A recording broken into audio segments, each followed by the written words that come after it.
আঙ্গুল মটকাই, এই যে দেখেন মটকাই, এই যে মটকাচ্ছি, এই যে শব্দ হচ্ছে, আঙ্গুল মটকাই শব্দ হচ্ছে। এই অভ্যাস কি শরীরের জন্য ক্ষতিকর?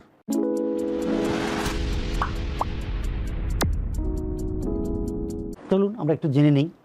অনেকেই কমেন্ট করে জানতে চান আঙ্গুল ফোটানো ভালো কিনা। চলুন জেনে নেই কিছু গুরুত্বপূর্ণ তথ্য। অফিসে কাজের মাঝে, বন্ধুদের আড্ডার সময়, উৎসবে, অনুষ্ঠানে মাঝে মাঝেই কানে আসে মটমট শব্দ। এই মটমট শব্দ কোথায় হচ্ছে?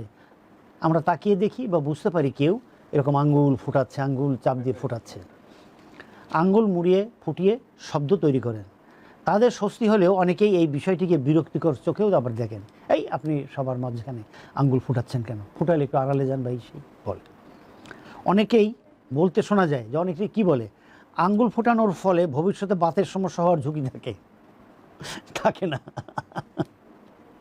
কিন্তু আঙ্গুল ফোটানোর অভ্যাস সত্যি কি শরীরের বিপদ ডেকে আনে? দর্শক চলুন আমরা একটা রেফারেন্সের কথা শুনি।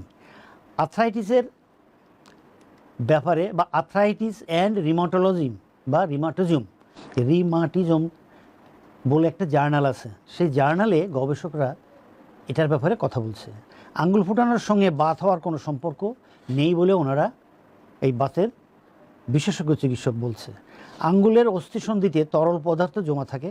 আঙ্গুল ফোটানোর সময়ে অস্থির মাঝে যে ফাঁকাটা থাকে আমাদের জয়েন্টে, ওটা বেড়ে যায়। ওই ফাঁকে বুদবুদ সৃষ্টি হয়।